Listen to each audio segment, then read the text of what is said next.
Good afternoon all of you. You are most welcome in nursing innovation. तो आज हम discuss करेंगे mental health nursing intro part second पे। Part first हम पहले ही पढ़ चुके हैं और आज हम डिस्कस करने वाले पार्ट सेकंड पे। So let's start. तो सबसे पहले हम देख लेते हैं classification of mental health disorders, यानी कि मेंटल हेल्थ के अंदर जो भी डिसऑर्डर्स हैं उनको कितनी कैटेगरीज के अंदर क्लासीफाइड किया गया है। सबसे पहले देखते हैं कि first time classification given by. तो सबसे पहले मेंटल हेल्थ डिसऑर्डर का क्लासिफिकेशन किसके द्वारा गया था, and that is Emil Kraepelin. Emil Kraepelin नाम के एक साइकेट्रिस्ट हुए हैं जिन्होंने फर्स्ट क्लासिफिकेशन दिया था मेंटल हेल्थ डिसऑर्डर्स का। ओके, अब हम नेक्स्ट बात करते हैं क्लासिफिकेशन की, यानी कि कौन कौन सी क्लासिफिकेशन दिए गए हैं। तो फर्स्ट क्लासिफिकेशन है इंटरनेशनल क्लासिफिकेशन ऑफ डिसऑर्डर 10, यानी ICD-10। सेकंड क्लासिफिकेशन है Indian classification, and third one है DSM-4 TR, यानी कि diagnostic statistic manual for TR text revision. Alright, अब हम नेक्स्ट स्टेप की बात करते हैं और हम पढ़ते हैं फर्स्ट क्लासिफिकेशन ICD-10 की। ICD-10 क्या है। तो सबसे पहले कि ये कब इंट्रोड्यूस किया गया था, ये 1992 के अंदर सबसे पहले ICD-10 को इंट्रोड्यूस किया गया था, यानी कि 1992 के अंदर। और इन फिफ्थ चैप्टर और साइकेट्रिक डिसऑर्डर आ रहे हैं। जो भी ICD-10 के अंदर जितने भी डिसऑर्डर्स हैं, जितने भी ICD-10 के डिसऑर्डर्स हैं वो फिफ्थ चैप्टर के अंदर इंक्लूड किए गए हैं, और फिफ्थ चैप्टर को F के द्वारा डिनोट करते हैं, अल्फ़ाबेटिक F हुआ। In this category F00 to F99 are considered, यानी कि इसके अंदर F00 से F99 के अंदर कैटेगरीज बना के इन सबको इंक्लूड किया गया है। और जो F कैटेगरीज हैं वो 11 सब कैटेगरीज के अंदर डिवाइडेड की गई है, विच आर फॉलोइंग। वो हम देखते हैं कौन कौन सी हैं। तो फर्स्ट वन बात कर लेते हैं। फर्स्ट कैटेगरी है F00 to F09। इसके अंदर कौन से डिसऑर्डर आते हैं, ऑर्गेनिक मेंटल डिसऑर्डर। जो भी ऑर्गेनिक मेंटल डिसऑर्डर्स हैं वो F00 to F09 वाली कैटेगरीज में इंक्लूड किए गए, like as delirium and dementia. तो सुपरफिशियली देख लेते हैं डेलीरियम क्या होता है। डेलीरियम क्या होता है, क्लाउडेड ऑफ कॉन्शियसनेस, यानी कि शॉर्ट टाइम के लिए कॉन्शियसनेस का क्लाउडेड होना, ये एक मेमोरी डिसऑर्डर है। एंड सेकंड वन देखते हैं डेमेंशिया। तो डेमेंशिया भी एक मेमोरी डिसऑर्डर है। इसमें क्या होता है कि प्रोग्रेसिव लॉस ऑफ मेमोरी होता है, यानी कि प्रोग्रेस लगातार मेमोरी लॉस होती चली जाती है। और इसमें मेमोरी लॉस का वे कैसा रहेगा, recent to remote memory loss होती है, यानी कि 2 दिन पहले क्या हुआ था पेशेंट के साथ उसे नहीं पता रहेगा, फिर वो 1 महीने पहले क्या हुआ था वो भूल जाएगा, फिर 1 साल पहले क्या हुआ था वो भूल जाएगा, फिर 2 साल पहले उसके साथ क्या हुआ था वो भूल जाता है, यानी कि recent to remote memory loss होती है डेमेंशिया के अंदर। ओके, नेक्स्ट बात कर लेते हैं अपन सेकंड कैटेगरी की, F10 to F19। इसके अंदर बिहेवियर डिसऑर्डर इंक्लूड किए गए। और कौन से बिहेवियर डिसऑर्डर, जो कि साइको एक्टिव सब्सटेंस एब्यूज करने की वजह से जो भी बिहेवियर डिसऑर्डर्स होते हैं वो F10 to F19 कैटेगरीज के अंदर इंक्लूड किए गए हैं। ऑलराइट, नेक्स्ट बात करते हैं अपन। तो नेक्स्ट चलते हैं, तो हम देखते हैं कि F20 to F29, और इसके अंदर इंक्लूड किया गया सिजोफ्रेनिया, सिजोटाइपल एंड डेल्यूजन। तो सुपरफिशियली देख लेते हैं व्हाट इज़ द सिजोफ्रेनिया।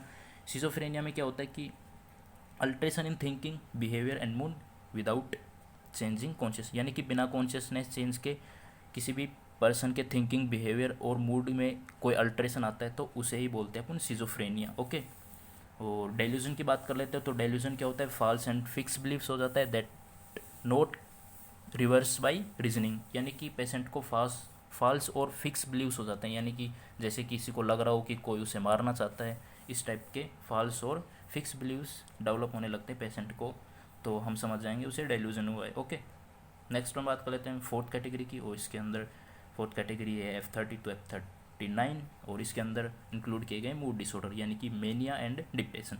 तो व्हाट इज़ द मेनिया। तो मेनिया के अंदर क्या होता है कि साइकोमोटर एक्टिविटी बढ़ जाती है। वो क्यों बढ़ती है, क्योंकि किसी भी वजह से हमारी बॉडी के अंदर सेरोटोनिन और डोपामिन का लेवल बढ़ जाता है, तो अपनी साइकोमोटर एक्टिविटी बढ़ जाती है और मूड एलिवेशन हो जाता है, इसे हम मेनिया बोलते हैं। और डिप्रेशन जस्ट इसके मेनिया के अपोजिट होता है, यानी कि साइकोमोटर एक्टिविटी और मूड डिप्रेस हो जाता है due to decrease serotonin and dopamine level. Okay, next one बात कर लेते हैं अपन फिफ्थ कैटेगरी की। तो फिफ्थ कैटेगरी है F40 to F49, और इसके अंदर न्यूरोटिक डिसऑर्डर इंक्लूड किए गए हैं, एग्जाम्पल OCD एंड एंजाइटी।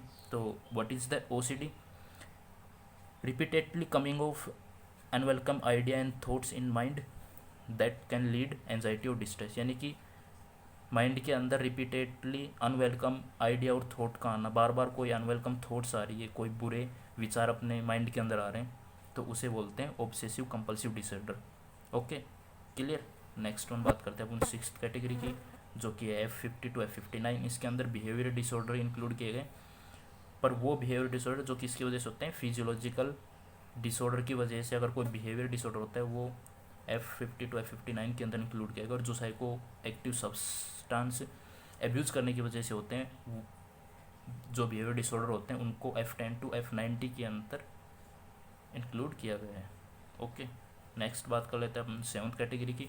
तो सेवन्थ कैटेगरी के अंदर आते हैं F60 to F69, और इसके अंदर अडल्ट पर्सनैलिटी डिसऑर्डर्स इंक्लूड किए गए हैं। क्लियर। नेक्स्ट बात कर लेते हैं एट्थ कैटेगरी की, F70 to F79, जिसके अंदर मेंटल रिटार्डेशन से यानी कि IQ लेवल से रिलेटेड जो भी डिसऑर्डर्स होते हैं वो इंक्लूड किए गए हैं। और नाइन्थ कैटेगरी में चलते हैं अपन, देखते हैं वो क्या है। F80 to F89 से डिनोट करते हैं इसे, और इसके अंदर स्पीच लैंग्वेज डिसऑर्डर इंक्लूड किए गए हैं। ओके, अब अपन देखते हैं टेंथ कैटेगरी को, F90 to F98। इसके अंदर चाइल्डहुड डिसऑर्डर यानी कि जो बचपन में जो भी डिसऑर्डर्स मेंटल डिसऑर्डर्स होते हैं वो इसके अंदर इंक्लूड किए गए। And last and 11th category देखते हैं F98 to F99। अनस्पेसिफाइड जो डिसऑर्डर्स होते हैं वो इसके अंदर इंक्लूड किए गए। तो ये हमारा ICD-10 यहीं पे कंप्लीट होता है। अब अपन नेक्स्ट क्लासिफिकेशन पे चलते हैं, second classification, that is Indian classification. Okay, तो ये किसके द्वारा इंट्रोड्यूस किया गया ये देख लेते हैं। विग्नेकी, सिंगर एंड वर्मा, ये 4 साइकेट्रिस्ट हुए हैं जिन्होंने इंडियन क्लासिफिकेशन दिया है मेंटल डिसऑर्डर का। तो इसके अंदर मेन रूप से 3 कैटेगरीज इंक्लूड की गई हैं। First psychotic disorder. तो साइकोटिक डिसऑर्डर कौन से होते हैं, जो कि मेंटल और इमोशनल लेवल के अंदर अल्ट्रेशन आने की वजह से जो भी साइकेट्रिक डिसऑर्डर क्रिएट होते हैं उन्हें साइकोटिक कैटेगरी के अंदर डिवाइड मतलब इंक्लूड किया गया है, सॉरी। एंड सेकंड जो न्यूरोटिक डिसऑर्डर, यानी कि due to physical distress and inner struggle की वजह से जो भी मेंटल हेल्थ डिसऑर्डर क्रिएट होते हैं वो न्यूरोटिक डिसऑर्डर के अंदर इंक्लूड किए गए। एंड थर्ड वन होता है अदर्स। तो फर्स्ट देख लें साइकोटिक डिसऑर्डर। तो साइकोटिक डिसऑर्डर को भी 3 कैटेगरी में सब डिवाइडेड किया गया। फर्स्ट होता है फंक्शनल साइकोटिक डिसऑर्डर, जिसके अंदर आता है सिजोफ्रेनिया। सेकंड होता है ऑर्गेनिक साइकोटिक डिसऑर्डर, जिसके अंदर आता है dementia and delirium.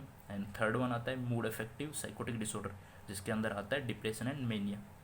Okay, next बात कर लेते हैं न्यूरोटिक डिसऑर्डर। इसके अंदर anxiety, phobia and OCD include किए गए। ओके, अदर्स में देख लेते हैं eating disorder, childhood disorder and personality disorder. Others जो डिसऑर्डर हैं उनके अंदर इंक्लूड किए गए हैं। ओके, ये इंडियन क्लासिफिकेशन यहीं पे ख़त्म होता है। अब नेक्स्ट क्लासिफिकेशन की बात कर लेते हैं, थर्ड वन DSM-4 TR, यानी कि diagnostic statistic manual for TR means text revision. Okay, अब हम बात कर लेते हैं कि DSM फर्स्ट कब दिया गया था। DSM फर्स्ट इंट्रोड्यूस्ड इन 1952, यानी कि 1952 में दिया गया था। ओके, एंड DSM फोर्थ को कन्वर्ट कर दिया गया था DSM फोर्थ टेक्स्ट रिविजन में कब, 2004 के अंदर DSM-4 को DSM-4 टेक्स्ट डिवीज़न में कन्वर्ट कर दिया गया था।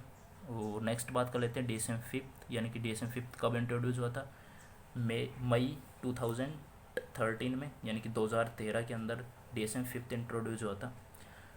तो जो DSM-4 टेक्स्ट डिवीज़न है इसके अंदर 5 एक्सिस इंक्लूड किए गए हैं। अब अपन 5 एक्सिस कौन कौन से होते हैं वो देख लेते हैं। तो फर्स्ट एक्सिस होता है वो किससे रिलेटेड होता है, क्लिनिकल कंडीशन से रिलेटेड होता है। And then next second axis होता है वो पर्सनैलिटी डिसऑर्डर से रिलेटेड होता है। एंड थर्ड वन जो थर्ड एक्सिस होता है वो फिजिकल डिसऑर्डर से रिलेटेड होता है। फोर्थ एक्सिस होता है वो सीवियर जो साइकोलॉजिकल स्ट्रेसर होते हैं उनसे रिलेटेड होता है। And last one fifth axis, sorry यहाँ मिस टाइपिंग हुई है, ये फिफ्थ है, जो भी ग्लोबल असेसमेंट हुए हैं लास्ट 1 ईयर के अंदर वो सब चीज़ें फिफ्थ एक्सिस के अंदर इंक्लूड की जाती हैं। सो आज का सेशन यहीं पे ख़त्म होता है और हमने पूरा इंट्रोडक्शन पढ़ लिया है साइकेट्रिक का। नेक्स्ट वन हम बात करेंगे कुछ साइकेट्रिक डिसऑर्डर्स की। सो तब तक के लिए wish you very all the best and thanks for watching.